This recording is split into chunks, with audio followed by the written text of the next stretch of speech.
நீ பாவத்திலிருந்து இந்த மாதிரி காரியத்திலிருந்து வெளியே வரணும்னு ஆசைப்பட்டியா? நீ போராட வேண்டிய முதல் போராட்டம் தொழுகையில. ஃபஜ்ருக்கு போராடு, லுஹருக்கு போராடு, அஸருக்கு போராடு, மக்ரிபுக்கு போராடு, இஷாவுக்கு போராடு. ஏன் போராடுன்னு சொல்ற? இன்ன ஸலாத்த தன்ஹா அனில் ஃபஹ்ஷாஇ வல் முன்கர். தொழுகை மானக்கேடான விஷயத்திலிருந்து உன்னை பாதுகாக்கும். உன்னுடைய கவனம் தொழுகையின் பக்கம் திரும்பினா அல்லாஹ்வின் பக்கம் அல்லாஹ்வின் கவனம் உன் பக்கம் திரும்பும். அல்லாஹ்வின் கவனம் உன் பக்கம் திரும்பினா பாவங்கள் இருந்து பாதுகாப்பை இறைவன் கொடுப்பான். நீ பாவம் செய்யவே முடியாது, அந்த பாதுகாத்துருவான். யூசுப் அலைஹிஸ்ஸலாம் அந்த ஒரு பெண் தன்னை தவறான இச்சைக்கு அழைக்கும் போது அவங்க என்ன சொன்னாங்கன்னா, யா அல்லாஹ் நீ பாதுகாக்கலன்னா நான் அந்த பெண்ணிட்ட போயிருப்பேன். நான் என்னால இது நடக்கலையா அல்லாஹ், நீ பாதுகாத்தன்னாங்க. அல்லாஹ்வுடைய அருள்களில் மிகப்பெரிய அருள் ஒரு பாவத்தை செய்ய விடாமல் அல்லாஹ் பாதுகாப்பது. அதுவும் இந்த மானக்கேடான செயல்களின் பக்கம் நெருங்க விடாமல் ஒருவரை பாதுகாப்பது அல்லாஹ்வுடைய அருள்.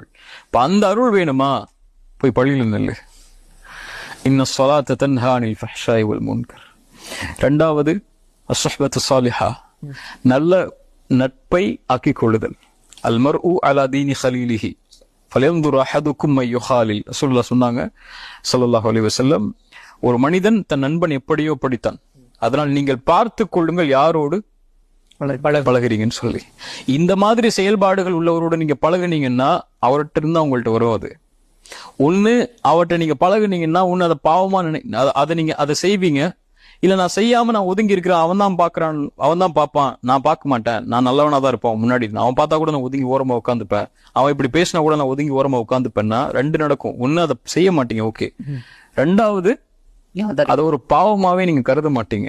அதை பாவமா கருதலைன்னா தனிமைன்னு வரும்போது இயற்கையா உங்களுக்கு அந்த எண்ணம் மனதுக்குள்ள தோன்றிக்கிட்டே இருக்கும். ரொம்ப அது நேச்சரா இன்னைக்கு எல்லாம் நார்மலைஸ் ஆயிட்டு இருக்கு இல்லையா?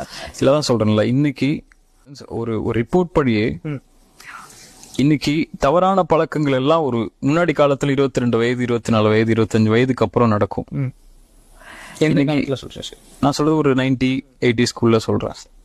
அதுக்கு முன்னாடிலாம் இன்னைக்கெல்லாம் 12 வயசு 13 வயசு பையன் கூட இந்த விஷயத்துல ரொம்ப தீர்த்தி ஆகுறான். அவனுக்கு பாவம் எளிதாயிருது. போன்லயோ, அவனுக்கு இருக்கக்கூடிய மொபைல் போன்கள்லயோ, அல்லது அவனுக்கு இருக்கக்கூடிய தொடர்புகள்லயோ, அவன் ஸ்கூல்லயோ இதை பத்தி பேச ஆரம்பிச்சிடறாங்க. அப்ப அவனுடைய எண்ணங்களும் சிந்தனைகளும் இதை பக்கம் போக ஆரம்பிக்குது. எப்போ ஒருவன் சிறிய வயதிலேயே இது தெரிந்து கொள்ள ஆரம்பிக்கிறானோ, இந்த எண்ணங்களுக்கு உட்பட ஆரம்பிக்கிறானோ, அவன் ஒரு 25 வயது வர்றதுக்கு முன்னாடியே பல விஷயங்களை இதுல பாவங்கள்ல கடத்திருப்பான். வெளிப்பட சொல்ல முடியாது என்ன பாவங்கள், அது உபச்சாரமா கூட இருக்கலாம். உபச்சாரத்துல மூழ்கி அவன் எழுந்து வந்துருவான் 25 வயதுக்குள்ள. சிறிய வயதுல அவன் மனதுக்குள்ள இது போயிருச்சுன்னா